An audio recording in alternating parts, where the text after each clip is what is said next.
Good afternoon, and thank you for coming to today's MWI speaker event with Dr. James Giordano. Dr. Giordano is a professor in the Department of Neurology and Biochemistry, chief of the Neuroethics Studies Program of the Pellegrino Center for Clinic Bioethics, and co-director of the O'Neill Pellegrino Program in Brain Science and Global Health Law and Policy at Georgetown University Medical Center. As well, Dr. Giordano currently serves as an appointed member of the United States Department of Health and Human Services Secretary Advisory Council on Human Research Protections. He is a researcher and task leader of the European Union Human Brain Project and has served as an appointed member of the Neuroethics Legal and Social Issues Advisory Panel of the Defense Advanced Research Projects Agency, DARPA, and Senior Advisory Fellow of the Strategic Multilayer Assessment Branch of the Joint Staff of the Pentagon. It's quite a bit. In his spare time, he has authored over 260 publications in neuroscience and neuroethics, 7 books, and 13 government white papers on neurotechnology, ethics, and biosecurity, and is an editor-in-chief of the International Journal of Philosophy, Ethics, and Humanities in Medicine. Dr. Giordano, thank you for joining us today. Thank you very much. No. Don't applaud now, wait till the end, because the performance pressure is much too severe if you do that. And my thought is you're probably not going to applaud at the end, but what I'm going to hear is the slamming shut of your sphincters with fear. That's good, that's been successful. It's a pleasure to be here, it's a real honor to be here. Is Cadet Yoshi in the audience? Hello. No PDAs, but I do want you to come up and say hello. Your mother says hello. Everybody has a mother, I know hers. So what we're here to talk about today is the fact that the brain is and will be the 21st century battlescape in many ways. End of story. We could stop it there and I could let you go back to your respective units and think about that for a while, but I'm here to tell you absolutely, as much as there's a big old Tyrolean nose on this face, that you will encounter some form of neurocognitive science that has been weaponized not only in your military career, but in your personal and professional lives, irrespective of whether those two things coincide or not. So the idea of the brain as the battlescape is very important. And more importantly is this other acronym that's up there, which is WMD squared. Please get used to this because this is going to be part of the idea of irregular warfare and ongoing military innovation in your careers. Weapons of mass destruction and disruption. Disruption and influence will be the key to creating peer capabilities and asymmetrical engagements. Let me say it again. It will be the key to creating peer capability in asymmetrical relations and engagements. If we talk about what brain science is, let me just give you a little bit of brief background on this field that is now called neuroscience. As a titular field, as a named field, neuroscience has only been in existence for 40 years. I know that because I've been a neuroscientist for about 38 of those 40 years. When I first applied to get into a program in neuroscience, there were only 4 neuroscience programs in the continental United States, 4.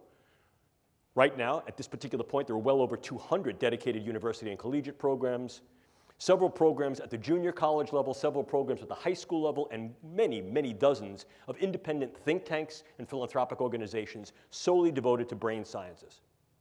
That's just here in the United States. Furthermore, what becomes critically important for you to understand is that brain science is not just a United States enterprise or effort, nor is it singularly an effort of the United States allies worldwide.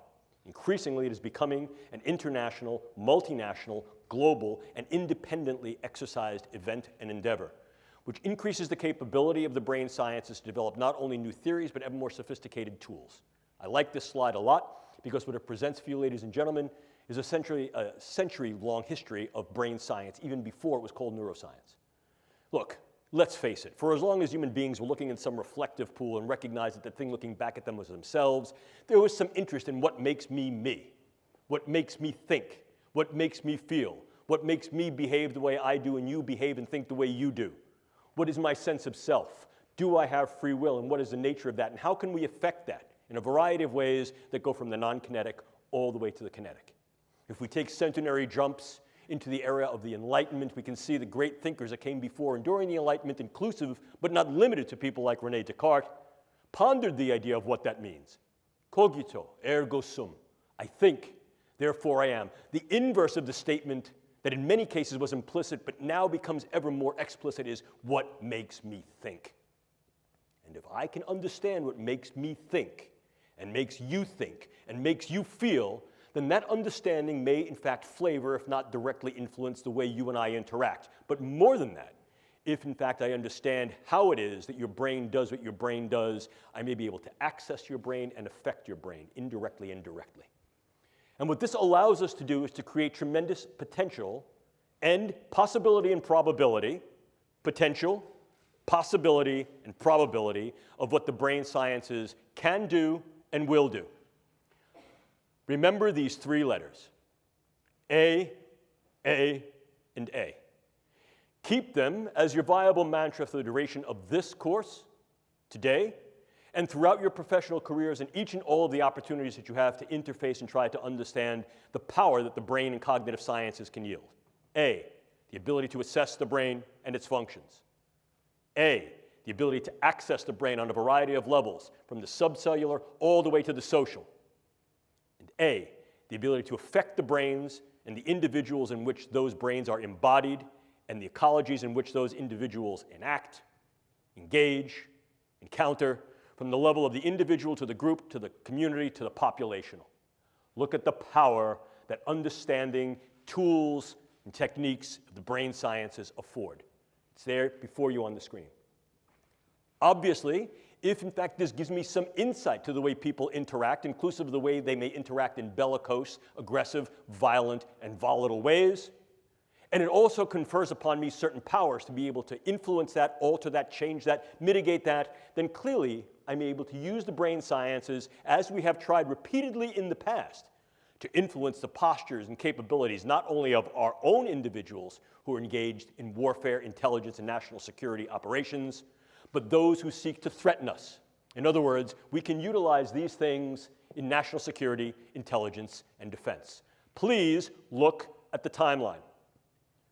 A mere 10 years ago, in 2008, the National Academy of Sciences National Research Council convened a group to create a report dedicated to if and why and how brain sciences might be viable, valid, and of value in national security, intelligence, and defense operations. And in 2008, they did a 5-year retrospective and came to the conclusion that although these things may be valid, their relative viability and value at that particular time rendered them not ready for prime time play. Our group, working with others internationally, inclusive of the Nuffield Council in the UK, proceeded forward from 2008 and did a slightly deeper dive, looking at international capabilities, limitations, and delimitations in the brain sciences, and came to a very, very different set of conclusions. Not only were the brain sciences increasingly being considered, interested, and used for possibilities of national security, intelligence, and defense, but they would continue to be so as more and more countries internationally developed the capabilities and the specialized agendas to be able to look into the brain and affect the brain. So much so that by 2014, the exact same committee reconvened and recognized at that time that the brain sciences indeed were ready and in operational prime time for warfare, intelligence, and national security agenda. In other words, it is valid, valuable, and already in operational play. The brain is the current and future battle space, or at least one that can be leveraged in those ways to be able to create tremendous effect with fairly little investment of engagement. In other words, what it allows us to do is assess the brain, access the brain, and affect the brain. I'll unapologetically repeat myself throughout this lecture to drive home this point with regard to these capabilities, because each and all have gravitas importance and operational leverageability. That said, what are these techniques and technologies that have rendered this capability and, if you will, geopolitical, military, and social power? Well, I have them here before you. Generalization, we could parse them down into two discrete domains. First, the assessment neurotechnologies that do exactly as the name would imply. They are based upon various tools that we can use to assess those structures and functions of the brain that may be involved in those processes of cognition, emotion, and behaviors. Humans are tool users. Rarely, however, do we turn over a rock, look around a corner, or peer under the bed just to know what's under there. We use, at very, very least, the knowledge we have gained from turning the rock over and looking under the bed or around the corner. And very often, those things that we find under the rock, under the bed, or around the corner become tools for us to use in a variety of other engagements. Brain science, like any other science and technology, is no different.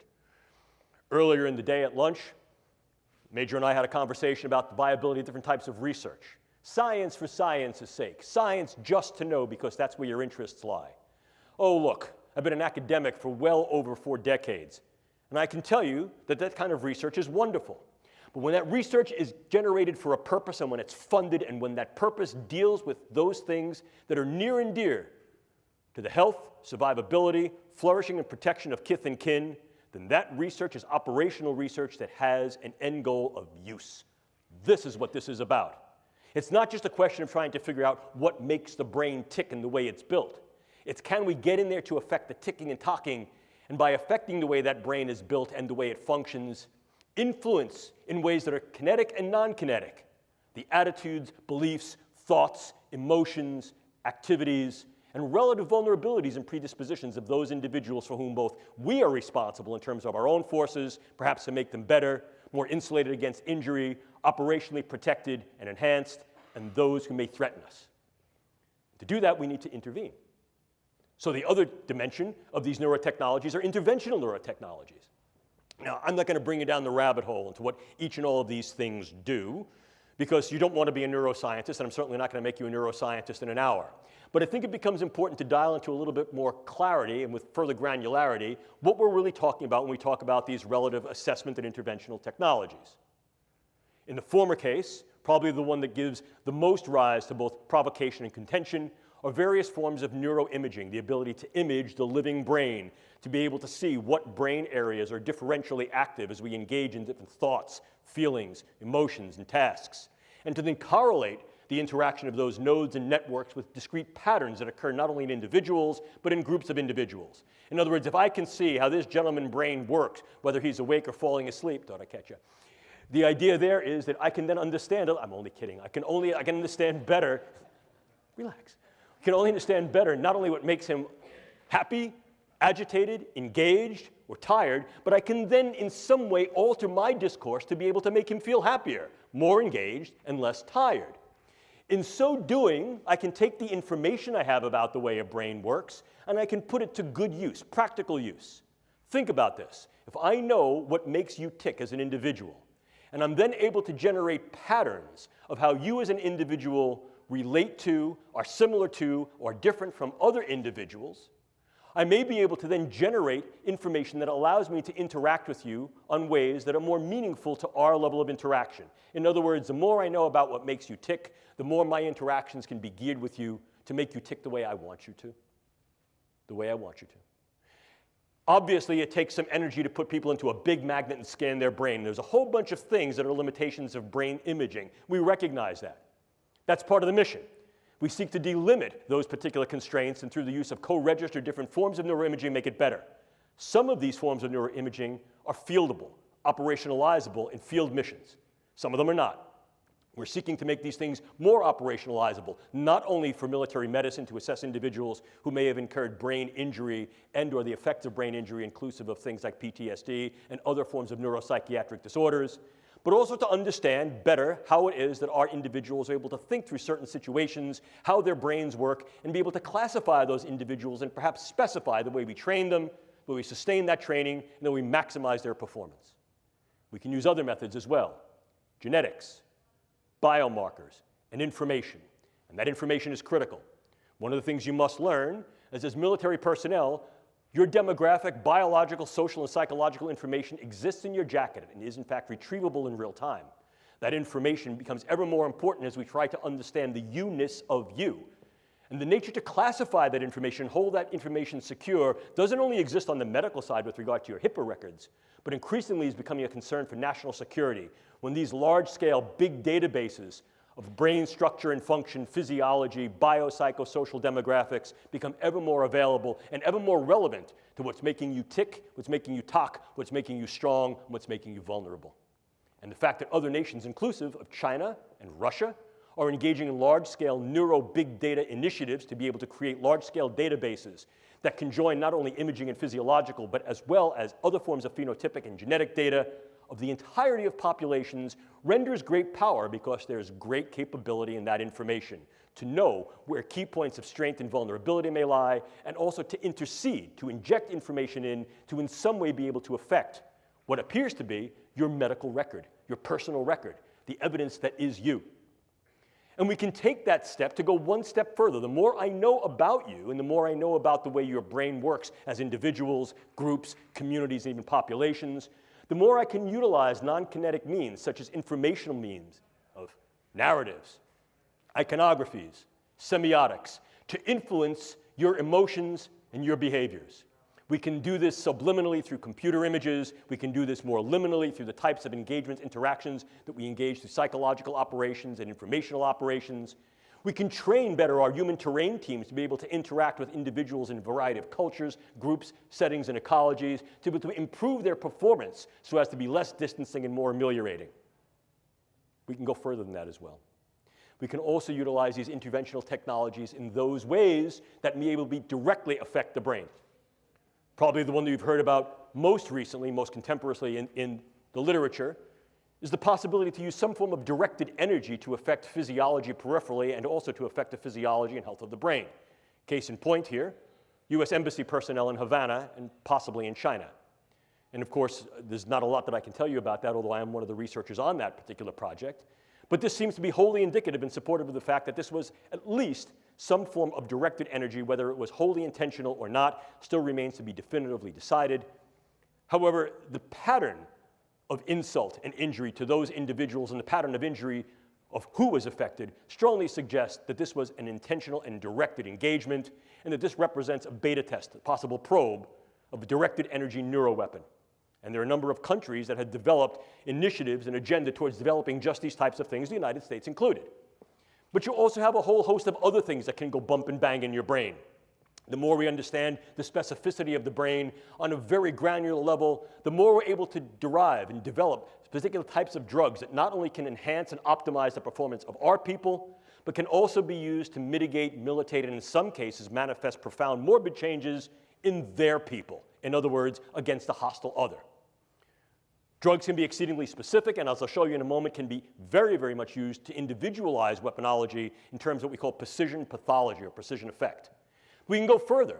Clearly, one of the things we can also do is transcranial neuromodulation, the idea of going through the skull to modulate the node and network activity of the brain, to optimize the performance of key individuals in certain tasks and performances that are relatively to their missional space. And we can also do that against hostile or perhaps belligerent others.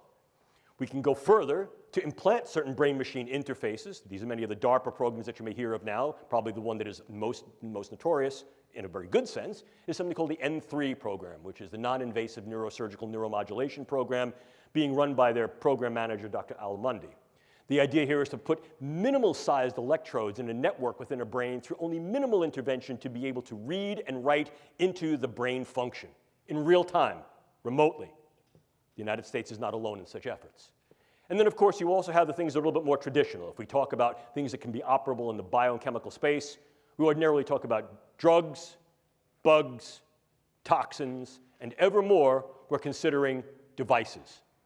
At the last Biological Toxins and Weapons Convention, the RevCon, it was then raised by the Australia group that we need to be a little bit more salient in our attention to those possible neurotechnological devices that may be able to be weaponized. Our group has also argued that the current considerations and extant categories of the Biological Toxins and Weapons Conventions are not detailed enough to be able to appreciate or keep pace with the advances in this form of science that can be weaponized that poses a risk and threat on the battle space.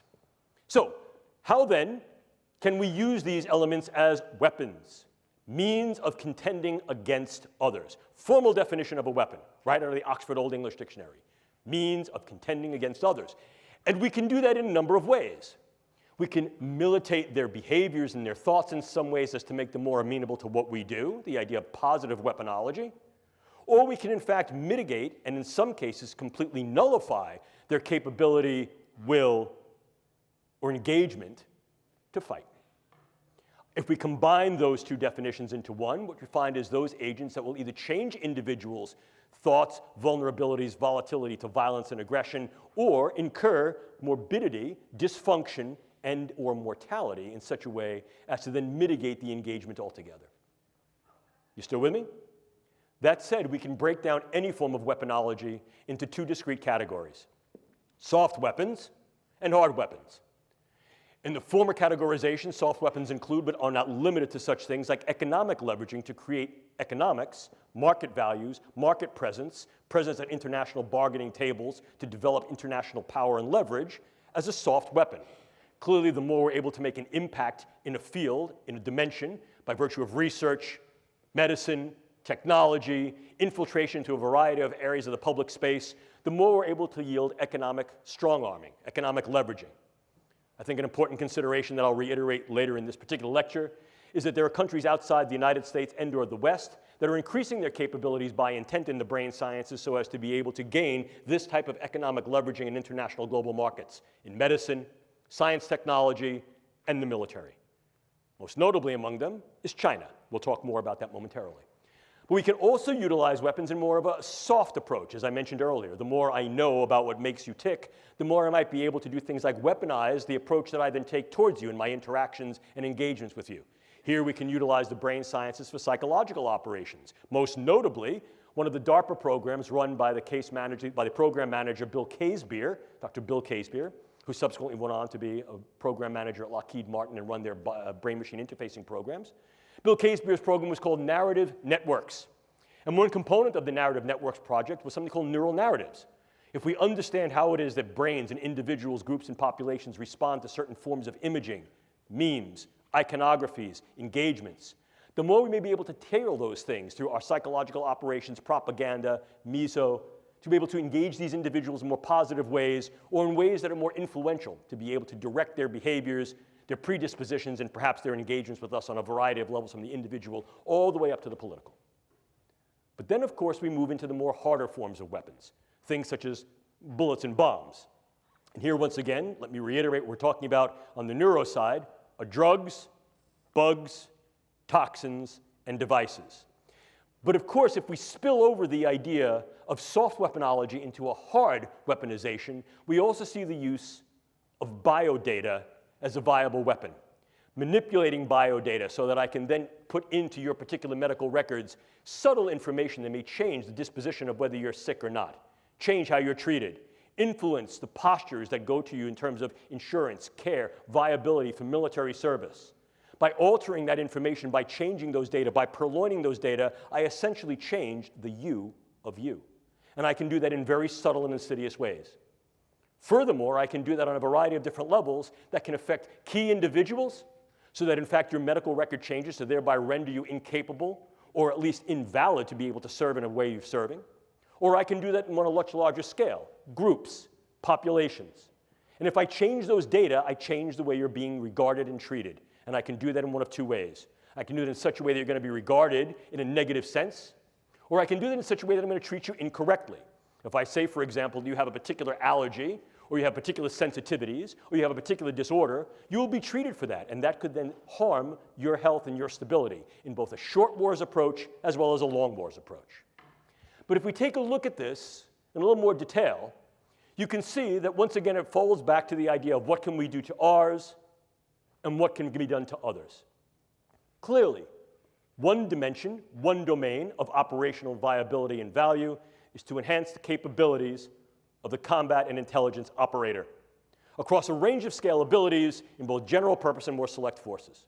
And this is the idea of neuroenablement. Neuroenablement. You will hear this referred to in a variety of different ways. Performance optimization, enhancement, enablement, maximization. These terms mean something. A number of years ago, our group was tasked with the Air Force to develop a lexicon, a nomenclature, that would be able to define these in more precise ways. I'll not bore you with that now. But the idea of enablement gives forth, I think, a particular meaning that's relevant. You're enabling individuals to do some aspects of a performance of a task that is germane and justified to their operational mission and that is, in fact, done with regard to protection of their charges. So in other words, we're saying, we're going to make you good to go, and we've decided that this is good. The reason this can become problematic, of course, is that what definition of good are we using?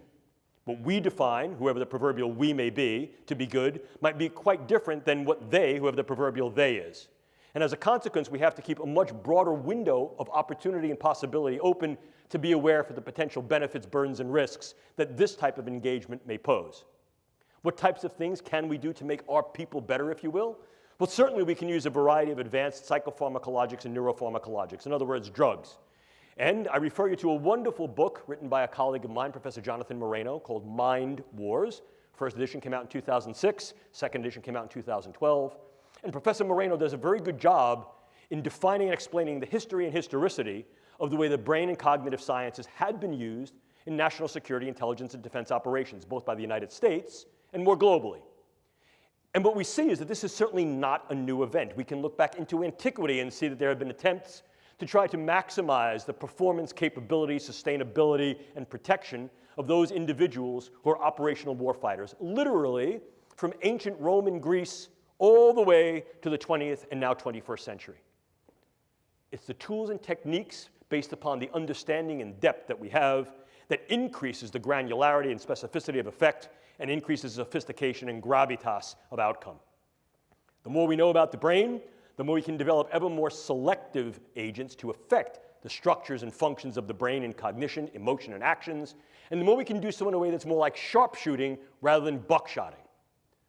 But irrespectively, drugs can be somewhat dirty.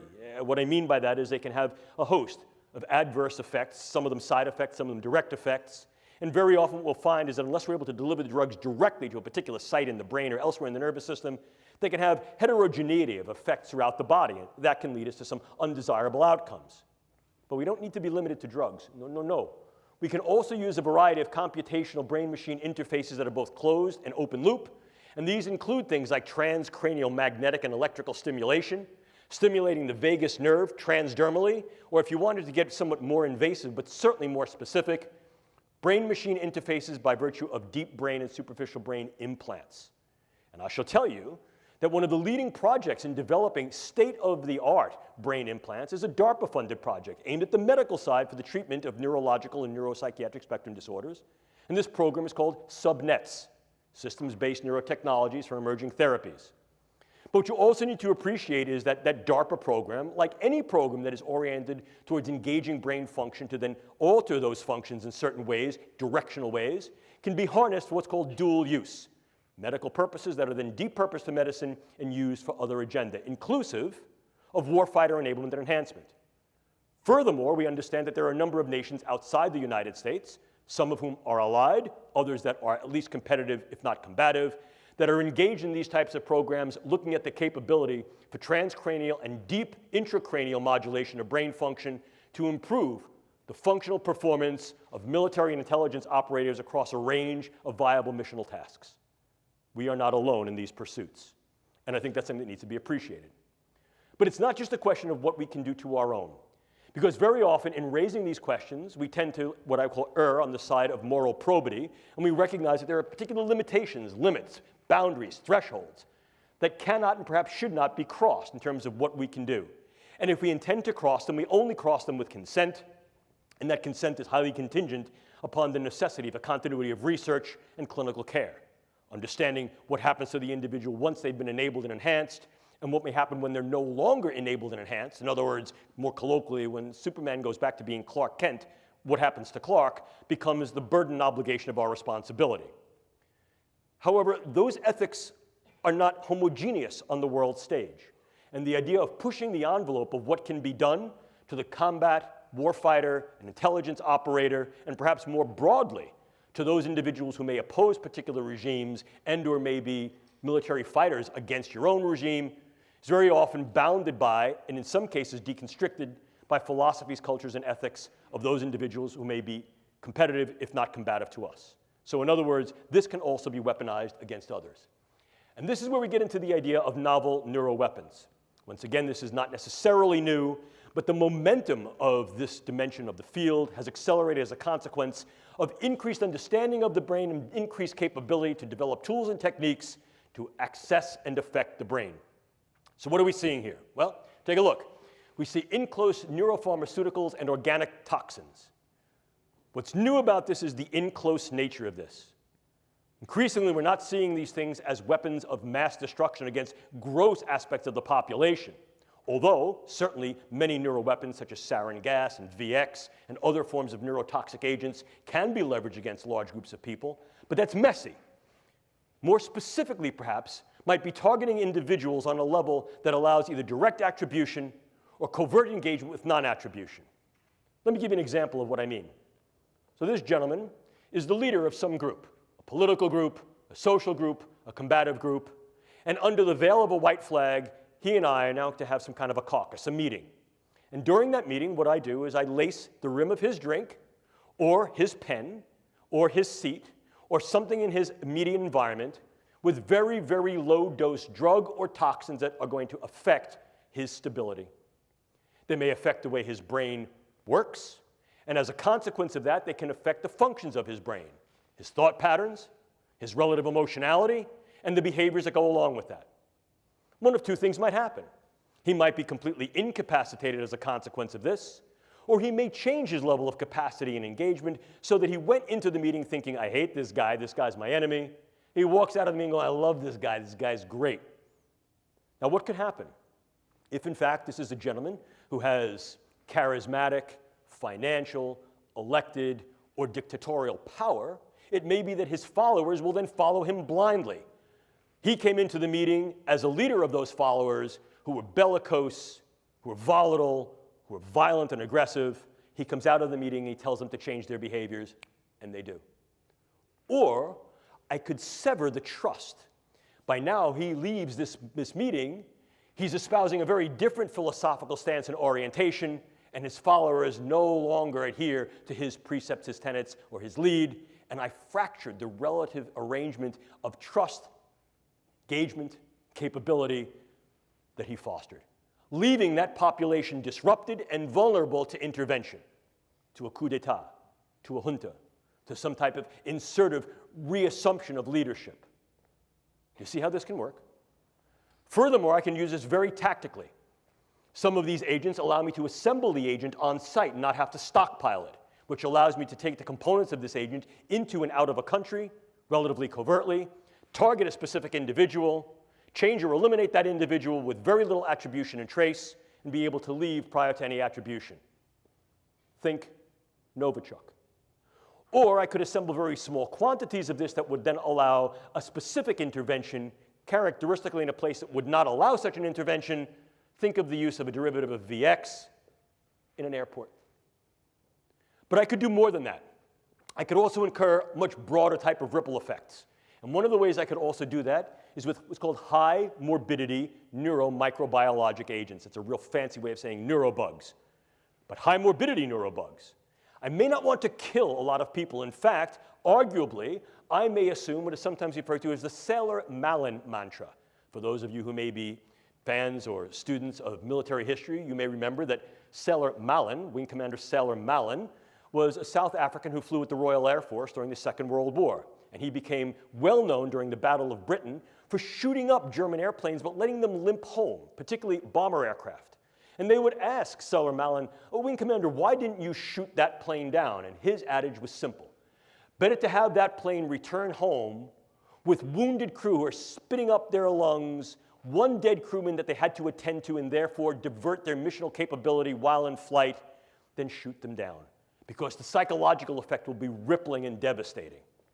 This is sometimes referred to as the Malin effect. What can I do?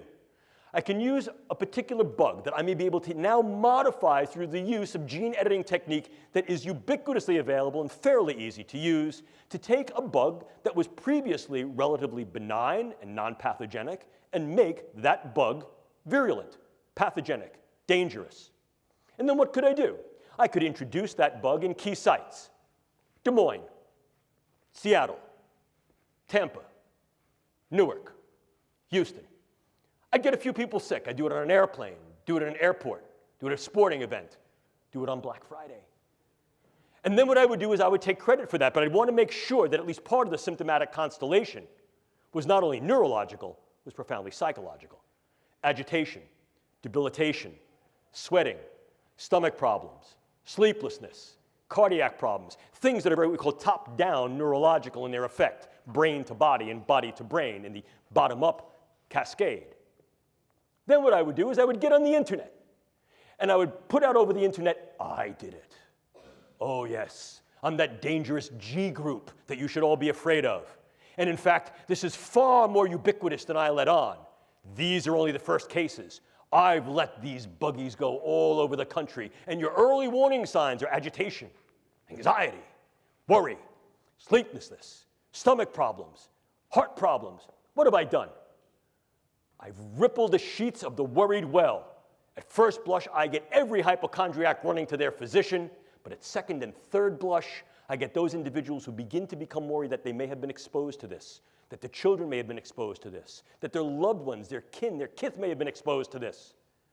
Of course, the physicians, the CDC, the Public Health Service comes back and says, no, that's not what's going on. But I get back on the internet and I say, oh, don't you listen to that. That's fake. That's false. Your government knows what's going on. They can't do anything about it and they can't treat you. They're going to end up quarantining you. How many people would I need to affect? We modeled it. Somewhere between 12 and 240. What would be the effect? Hang on, folks. Within 41 to 45 days, we would crash the United States public health system. Crash it.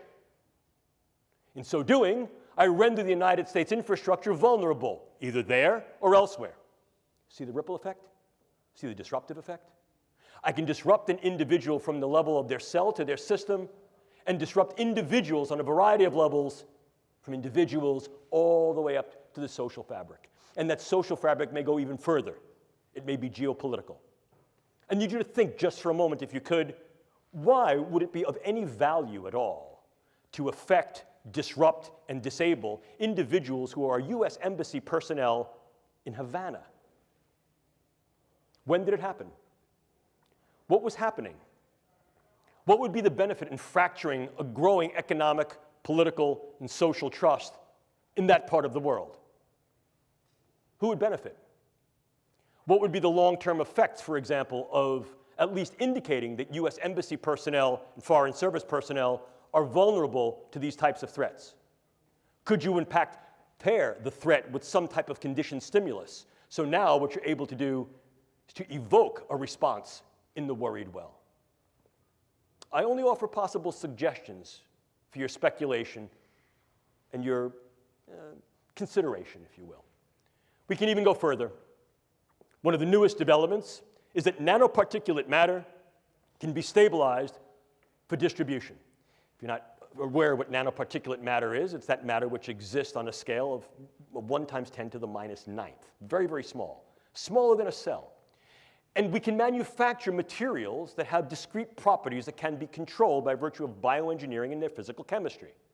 To auto-aggregate, to be able to aggregate in particular areas based upon their biological and or chemical sensitivity. But now we go one step further. Most recently, just a few weeks ago, it was announced that you could then aerosolize nanomaterials.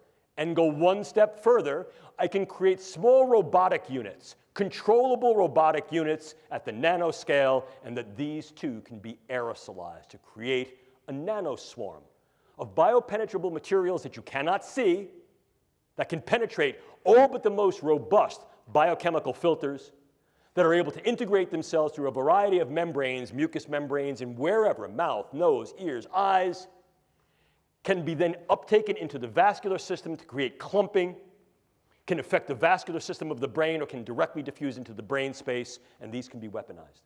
And they can be done in such a level that their presence is almost impossible to detect, and as such, the attribution becomes exceedingly difficult to demonstrate. How much of this material would I need? Take a look. This is the front of my pen. This amount of nanomaterial, if be able to maintain and sustain with regard to its deliverability and aerosolization, could in fact affect all of you, or based upon where I come from, New York City, all yous. Look at this. Look at this. I'm carrying that material. Would you see it? Would I have to lug a giant weapon into the room? No, I wouldn't. And what if, in fact, I utilize some form of an unmanned aerial device or unmanned ground device as a delivery vehicle? Something like a drone or a bug. Could I do something with that? But let's keep going. Could I also utilize a whole host of devices to be able to affect individuals close in, for example, during interrogations, during social engagements, during human terrain team engagements, or more remotely, in a room, in a theater, in an airplane, in a bus, in a store, in a mall? The answer is increasingly yes. So this then represents for us both a challenge and an opportunity. The challenge is that increasingly what we find is that neuroscience and technology is relatively easy to obtain. Many of the things that I've just spoken to you about are viable and obtainable directly to the consumer or directly to the scientist. We also know that many of the products that are available direct to consumer can be easily modified to create things that have a much higher weaponization potential. But more than that, we also recognize that there are dedicated efforts on the part of nation states and even groups of non-state actors and increasingly virtual nations that are using virtual currencies to fund research efforts in these areas. I'd like to think that I'm a smart guy talking to a bunch of very intelligent individuals, but let's face it, we're not the only smart people in the world. And if we're thinking this way, there are plenty of other people who are thinking this way too. Some of them are our allies, some of them may be our competitors, and some of them are combatants and hostiles. And this is, in fact, the reality. Furthermore, we recognize that the goal, particularly among the actions of the United States and her allies, is to fight for right and honor, but to keep our own honor clean, to take the moral high ground, if you will. And indeed, that has been the case in the majority of the United States engagements throughout our history. However, one of the things that may creep up here is that there's something of an abrogation, a prohibition, a proscription against engaging this type of research and its possible translation in the civilian sector. You heard earlier in the very nice introduction that Captain Bender afforded me that I've had the opportunity to work with the European Union Human Brain Project, specifically as a task leader for dual-use brain science. And one of the considerations that grew out of that was that absolutely none of those projects in the Human Brain Project, again, a multinational effort, can and should be uptaken into warfare, intelligence, and national security agenda. That's viable enough. The idea there is that these things should be used for only peaceful means. However, this also creates a challenge. And the challenge is simple. If, in fact, I choose not to train in particular ways, I choose not to train 3 days a week, if, in fact, those individuals who may choose to then conflict with me will then train in the ways that I do not and train on the days of the week that I will not, they may opportunize a select advantage. What do we do about that? Again, I think it becomes at least a problematic issue for discourse because we recognize that in many cases the civilian sector not only is not amenable to engaging in this type of research, certainly many are, but in some cases should not engage in this type of research for those very proscriptions that I had alluded to momentarily. However, the question then becomes, how do we appreciate the international challenge, risk, and threat that the advancements of the brain sciences and cognitive sciences offer for global weaponization with the brain as the next battlescape?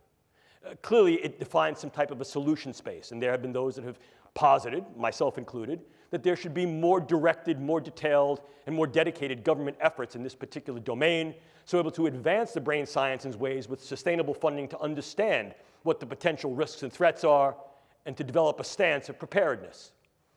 This becomes increasingly important when we take a look at those countries that have notable and identified programs of high level of investment of GDP and or other levels of economic investment to advance the brain sciences in those ways that are either directly usable or have some, what I would call, explicit dual use capability.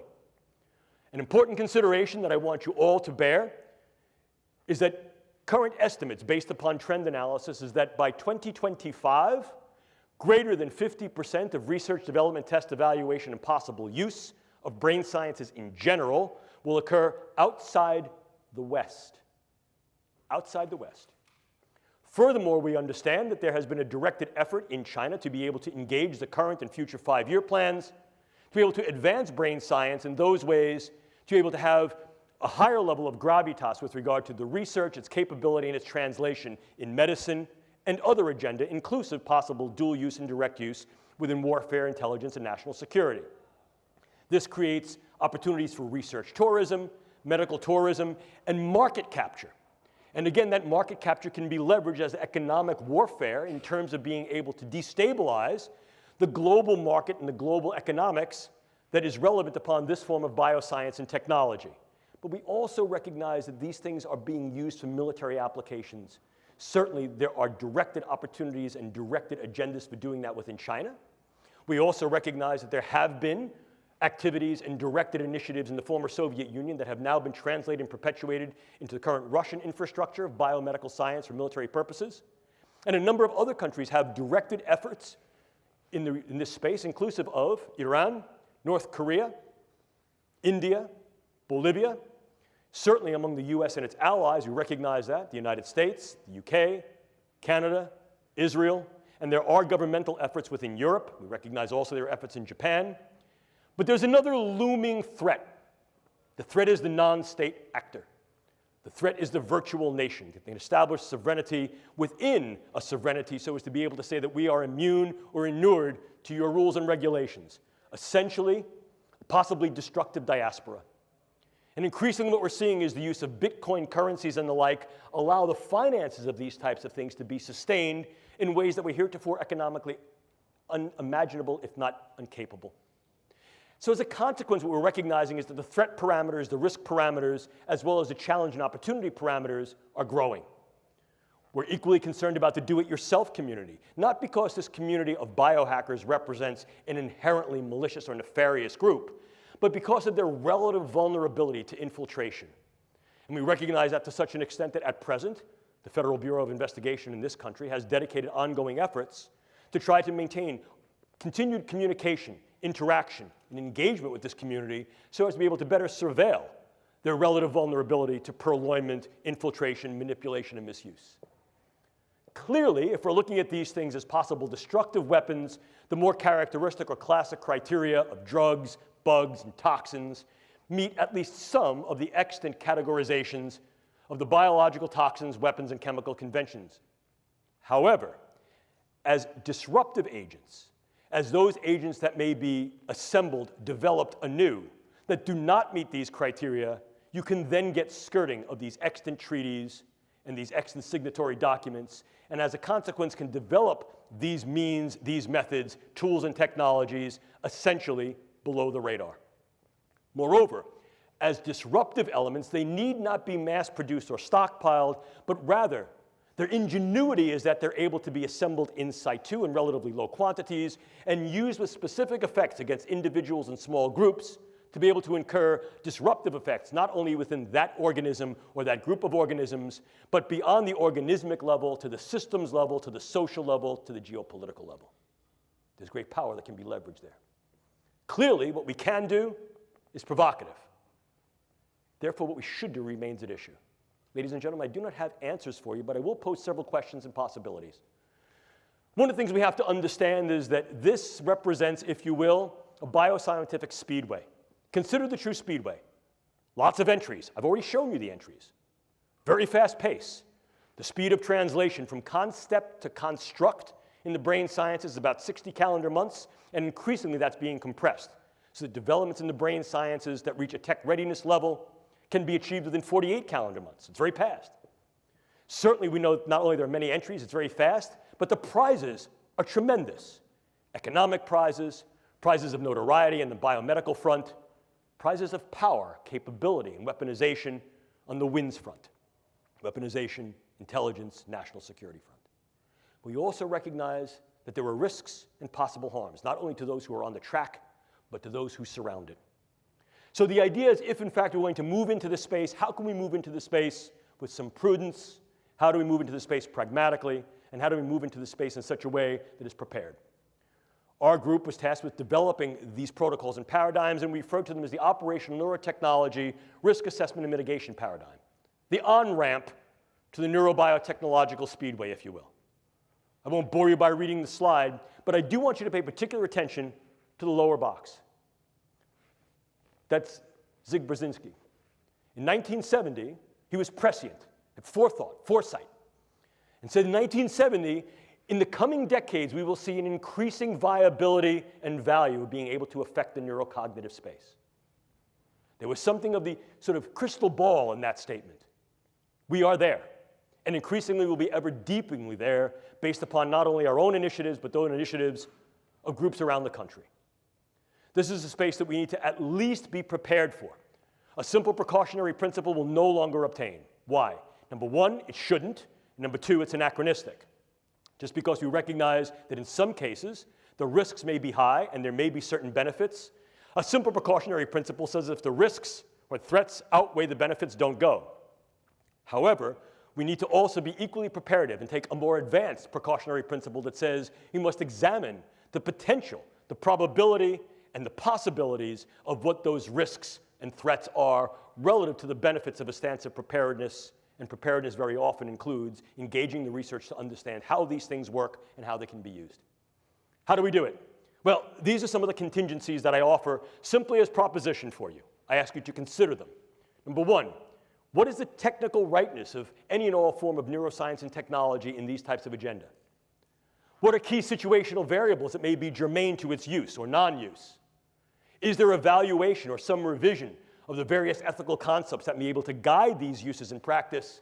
And might we need to develop, in some cases, new frameworks, new foundations of ethics that are more applicable, given the fact that the science and technology may be running at a speed to which our ethics and policies may not yet be apace?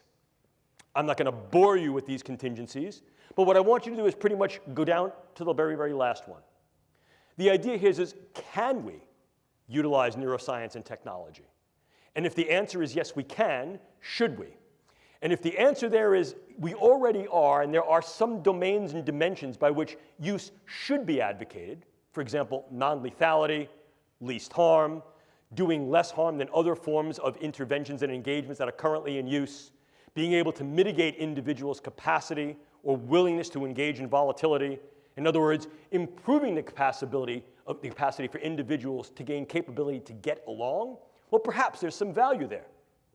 If these things are going to be used in a more hard weaponized approach, are they being used in those ways that are less harmful than other extant weapons? And/or what are the postures that we should adopt if, in fact, another nation utilizes this form of weaponology? What represents what I would consider to be comparative or appropriate proportionality? And ultimately, if, in fact, we're going to move into this space, and I think we are moving into this space realistically, not only now, but ever more in the future, we have the obligation and responsibility to assess whether or not the contingencies for consent to treat our own people are in place. In other words, if there are things we're going to do to optimize the performance and capabilities of our own personnel, and if there are things that are being done on the world stage, inclusive perhaps by us and our allies, that could mitigate, affect, or manifest change in other personnel, are we prepared to accept those responsibilities? The responsibilities for ongoing research, the responsibilities for ongoing clinical care, not only of ours, but internationally, because of the role that the United States and our allies plays, and because of the need to take an upstanding moral front with regard to the fact that as we develop weapons, and as weapons are developed by us, our allies, and by others, the preparedness stance says we must also be equally assumed, equally in position to be able to not only counter those weapons, but mitigate and treat the effects that those weapons incur. And in fact, historically, very often what we've seen is that that has been the interesting march of science, technology, and medicine, where advancements in medicine very often arise as a consequence of the possible utility of various forms of science and tech to be weaponized and the damage that they incur. But the question still comes up, ladies and gentlemen, what ethics shall we use to guide research, test, development, and perhaps utilization of neuroscience and neurotechnology in these agenda and initiatives? Clearly, here in the United States, as with any open society, our military has relative transparency to the polis for our intents, our goals, and our operations. Absolutely, certain things are held confidential and classified.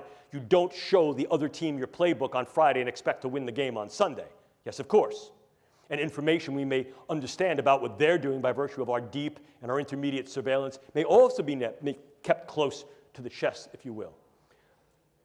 But the transparency of military intent operations goals and interventions here in the United States has been paramount to the nature and fabric of our infrastructure, our politics, and our government. And the same is true for our allies. So at least part of this needs to be at least relevant to, afforded by, and guided through civilian ethics. Why? Because in many cases, it is the civilian institutions that to date have been involved in at least some of the research and development that can be uptaken into dual or direct use agendas. And as such, these things are subject to, and I think validly subject to, civilian ethics of science and technology or biomedical ethics. But if we move increasingly away from that, if we say that indeed the proscriptions and prohibitions, such as those that are being proposed and leveraged by the European Union Human Brain Project and throughout the world by things like dual-use research of concern treaties, such as that which was developed at ASILMR, are taken to heart, And civilian agencies, institutions, and organizations are essentially sort of debanded, disbanded, debarred from their engagement in these types of activities. Who then will uptake the torch? Increasingly, there's been some interest, consideration, and real discussion as to reinvestment in government agencies and government-sponsored agencies that are specifically and explicitly dedicated to these pursuits. So to avoid any confusion what the intent is, and to also avoid any confusion as to who's doing what. We don't want to get another scenario, such as we do with Robert Oppenheimer looking at the first test of the atomic bomb and going, "What have I done? I am death." Dr. Oppenheimer, what did you think you were doing?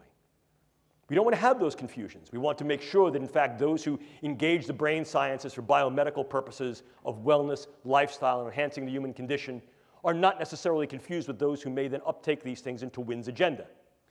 But if that's the case, and these things are moving more into governmental institutions, organizations, and initiatives, are civilian ethics even viable any longer? And if we engage military ethics, what military ethical principles will we engage? The use, development, research, surveillance of these particular things for just war? And if, in fact, these things are not used in a strictly warfare fashion where war is declared by the use of these agents, yet they still tend to be bellicose or disruptive, can we then say that we can justify their use? In other words, not just a just war, but their just use within this frame of conduct, whatever this may be. And/or can we revive another older and less known tradition, which is called jus contra bellum, which is justification for the use to prevent warfare. Here, the use of the neurocognitive sciences and intelligence, human terrain teams, psychological operations such as narrative networks, may be viable to de-escalate the volatility and vulnerability towards violence and combativeness. But again, we need to consider to what level we will engage this and whether or not the current ethics that we have in place are viable and valuable to do this, and how these things can then be rendered on the international scale. Because if, in fact, this is going to demand the multinational global discourse that it will, then clearly the global relevance of any ethical approach needs to be considered. And ethics very often is said to have a big mouth but no teeth, but policies and international law has choppers that can, in fact, be retributive and can bite. What do these developments then incur for ongoing iterations of the Biological Toxins and Weapons Convention, as well as other treaties, policies, and international laws that may help to guide, direct, if not regulate and govern the use of these particular implements? So the situation we're faced with, ladies and gentlemen, is as follows. As we begin to untangle the Gordian knot of the brain through the development of neuroscience and technologies, we've come to the precarious position of opening the proverbial can of worms of if, how, in what ways, to what extent, and when these techniques and technologies will be used in weaponized intelligence and national security agenda. I submit to you, ladies and gentlemen, that can has already been opened. It'll be our job, and increasingly your job, to be able to navigate this new terrain, this brave new world, and what it incurs. This is Atlas. And the idea of Atlas was that Atlas balanced the integrity and well-being of the world upon his shoulders. I disagree. Atlas of the 21st century, as you see here, balances the world upon her head. What we know about the brain, what we're able to do with the brain, and of all those organisms that are embodied and have one that exist in their various environments, cultures, and ecologies. Because the brain sciences and its technologies confer tremendous capability of knowledge, intervention. With tremendous capability comes tremendous power. And with tremendous power comes great responsibility. Look, that phrase is good enough for Spider-Man, certainly was good enough for Goethe and Nietzsche, certainly good enough for me, and I hand that off to you. Because, ladies and gentlemen, as I started this, neuroscience puts the brain at our fingertips. Whether that's to help, to heal, or to harm, is simply the effect of the human condition and how we put this to play. You will, in your professional careers and your personal lives, see the brain sciences ever more infiltrated and integrated, not only into the battle space, but to the bedside, to the boardroom, and beyond. They will be a part of your realistic lives in the way we engage each other, regard each other, treat each other, interact, and perhaps enter into combat. Understanding the brain sciences and their power will become one of your obligate responsibilities, not only as military officers, but as civilians of the 21st century global space. I like to end a lecture like this usually by giving you a little personal story. My dad, former Navy man, was an engineer. And one of the things Dad liked to do was to build stuff. He liked to tinker. I still like to tinker. I like to work with tools. And my dad was a really bright guy. One of the things he did when I was a kid, he'd come home every month and bring me a new tool, teach me how to use it. So that in fairly short order, as a young kid, I became pretty adroit, or at least I thought I was adroit, with using tools. And with all of the impulsiveness and zeal of youth, getting a new tool with only partial knowledge, I remember one day Dad came home and he said to me, "Jim, here's a brand new tool." And I took it from him. I said, "Thanks, Dad," and I went to go running off. My dad put his hand on my shoulder and he said, "Jim, slow down. Measure twice. Cut once. Sometimes you can't go back." Ladies and gentlemen, these are the brain sciences. They can and they will increasingly be used in national security, intelligence, and defense agenda globally. We need to measure twice and cut once and make sure that the cut that we make is one that is for good, one that is for right, and is one that does not cut our own throats or the throats of others in those ways that are irreparable. I leave you with my father's wisdom. These are some of our white papers that we've submitted to the Strategic Multi-Layer Assessment Group of the Joint Staff of the Pentagon. I can make these slides available to you. These are now all open domain and available to your perusal. If you're interested in some of our ongoing work by my research group, I provide you with some of our own work. And this is the part of the lecture, I'm going to look right at the camera, that is the unabashed self-promotional plug. If you're really interested in this, I've only had the wonder and opportunity to engage with you for about the past hour or so. If you're interested in going further down the rabbit hole and reading about this in greater detail, granularity, and specificity, I recommend this to you. Not because I'm going to go out and buy the new Maserati when you all buy the book, but because I'm very proud of it. And I'm proud of it not because I wrote it, because I only really contributed a couple of chapters. I'm proud of it because bringing this together was a multi-year effort that grew out of a set of, at first, somewhat sensitive but unclassified and some classified conferences that we had that were then subsequently declassified, and then also brought together international leaders in the field of military science, bioengineering, neuroscience, philosophy, ethics, and law to provide their perspective, their lens, their vision and voice as to what's going on in this domain at this point, with some speculation, vision, and proposition as to what may need to go on in the future, so he's able to opportunize the capabilities of the brain sciences and meet and be prepared for the challenges that it offers in this space. At this point, I'd like to thank you all for your attention. I hope I haven't bored you. If you wish to get in touch with me, feel free. Just put in your subject line USMA, so I don't think you're trying to sell me Viagra. Not that I wouldn't buy it, but this way I know where it's coming from. If you want to ask questions, you have some time to do that now. If you don't get to your questions, feel free to email me. I will email you back. It may not be that day or even that week because I may be busy or traveling, but I will, in fact, email you back because that's my obligate responsibility to you. Thank you, ladies and gentlemen, for your time. Appreciate it.